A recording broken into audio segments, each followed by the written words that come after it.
Ma'am, मैं आपसे जानना चाह रहा हूं, भारत में सबसे पहले हेल्थ केयर ऑफिशियल्स को दिया जाएगा, जो हेल्थ केयर वर्कर्स हैं उनको दिया जाएगा, लेकिन हमने देखा ब्रिटेन में शुरुआत हो रही है जो बड़े बुजुर्ग हैं उनसे। इस पर आप क्या कहेंगी?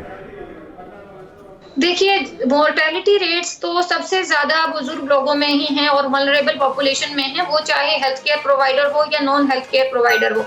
क्योंकि पर हेल्थ केयर प्रोवाइडर को सुरक्षित रखना इसलिए जरूरी है क्योंकि एक डॉक्टर या नर्स बीमार होती है तो वो उस टाइम के लिए 14 दिन में कम से कम सैकड़ों मरीजों को देख सकता था या देख सकती थी। तो हेल्थ फोर्स को अगर आप स्वस्थ रखते हैं तो आप मरीजों की सुरक्षा और मरीजों का देखभाल भी बढ़ाते हैं।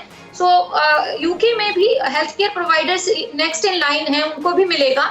सो हेल्थ केयर प्रोवाइडर्स को प्रायोरिटी मिलनी चाहिए और उतनी ही प्रायोरिटी वल्नरेबल ग्रुप को, एल्डरलीज को भी मिलनी चाहिए।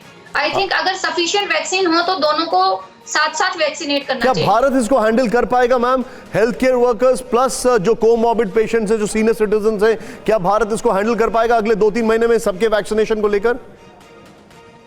हाँ बिल्कुल, देखिए इंडिया की वैक्सीन बनाने की कैपेसिटी भी रोबस्ट है और हमने पोलियो वैक्सीनेशन प्रोग्राम हो या मीजल्स वैक्सीनेशन प्रोग्राम हो, हमने ये करके दिखाया है कि हम जो बिल्कुल लास्ट एंड तक जो डिलीवरी कर सकते हैं हेल्थ केयर की, उसमें हमारा देश पीछे नहीं है। और आप ये भी लगातार देख रहे हैं कि इस साल इस महामारी में हमारे देश ने बहुत बेहतर किया है, चाहे वो मोर्टेलिटी रेट्स हो, चाहे एक्सपेरिमेंटल थेरेपीज का अप्रूवल है या उसको प्रूव करना है या नहीं प्रूव करना है या रिसर्च है।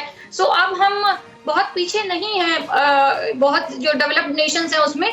और जैसे ही वैक्सीन अप्रूव होगा इंडिया में और अवेलेबल होगा, उसको वैक्सीनेट करने में की जो पूरी चेन, जो पूरी व्यवस्था है वो ऑलरेडी बनी हुई है, वेल रिहर्स्ड है, तो उसको यूज किया जाएगा। लेकिन मैम, एक बड़ी अजीब सी खबर आ रही है, मैं आपको बताऊंगा तो आपको सुन के हंसी आएगी।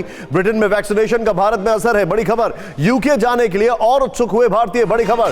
ट्रैवल एजेंट्स तैयार कर रहे हैं नए स्पेशल पैकेजेस। नए ट्रैवल पैकेज में स्टे के साथ वैक्सीन की डोज भी होगी शामिल। ये एक नया ट्रेंड आ रहा है। मैं यहां पर सीधे चलूंगा सुशीला जी के पास। मैम, भारत से लोग यूके जाने, जो पैसे वाले हैं, यूके जाके वैक्सीन लगा के भारत आने वाले हैं। जो मैंने सुना था वो ये सुना था कि ये जो वायरस है ये हर जगह एक अलग रूप में होता है। ये जो वायरस है ये हर इंसान के ऊपर अलग तरीके से ट्रीट किया जाता है। अब वैक्सीनेशन का भी कुछ ऐसा ही कॉम्पोजिशन है कि आप वहां पर जाएं और वैक्सीन लगाकर वापस आए। Can they do it? देखिए, मैं वैक्सीन जो होगा वो तो शायद यूनिफॉर्म बना होगा सबके लिए, लेकिन इस बात को मैं अनफॉर्चुनेट मानती हूँ क्योंकि वो वैक्सीन उन्होंने प्रोक्योर किया हुआ है अपने सिटीजन्स के लिए। तो अगर वो एक का वैक्सीन दूसरे को दे रहे हैं, इसका मतलब किसी एक को डिप्राइव कर रहे हैं जिसको वैक्सीन मिलना चाहिए। सो आई थिंक ये तो यूके की गवर्नमेंट को इस बात का संज्ञान लेना होगा कि क्या वो दूसरे लोगों को बुला बुला के मेडिकल टूरिज्म करके देना चाहते हैं। This is for them to decide. और मुझे लगता है कि इस तरह की ये एक ज्यादा खर्चा है, फिजूल खर्ची मैं इस हद तक कहूंगी। और जब 2-3-4 महीने में वैक्सीन इंडिया में अवेलेबल हो जाएगा तो लाखों रुपए खर्च करके जाना, मतलब एक सवाल मेरे मन में है, मैं चाहूंगा वो जो लेडी हैं जिनके वैक्सीन के शॉट से, कृपया उनको दिखाते रहे प्लीज यहाँ पर। मैम, मेरे मन में सवाल ये है, वो ये है कि आज हर कोई ये जानना चाहता है कि अगर उसको कोरोना हो गया है और कोरोना होके वो ठीक हो चुका है, क्या उसके बाद भी उसको वैक्सीनेशन की जरूरत है? जो जितनी अभी तक गाइडलाइंस बन रही हैं उसके आधार पे ये है कि सबको वैक्सीनेट किया जाएगा।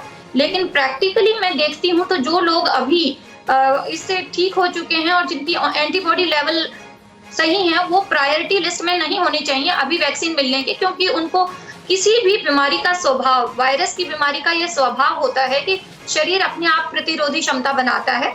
तो पहले प्रायोरिटी उनको देनी चाहिए जिनको इन्फेक्शन नहीं हुआ है और जो वल्नरेबल ग्रुप में है।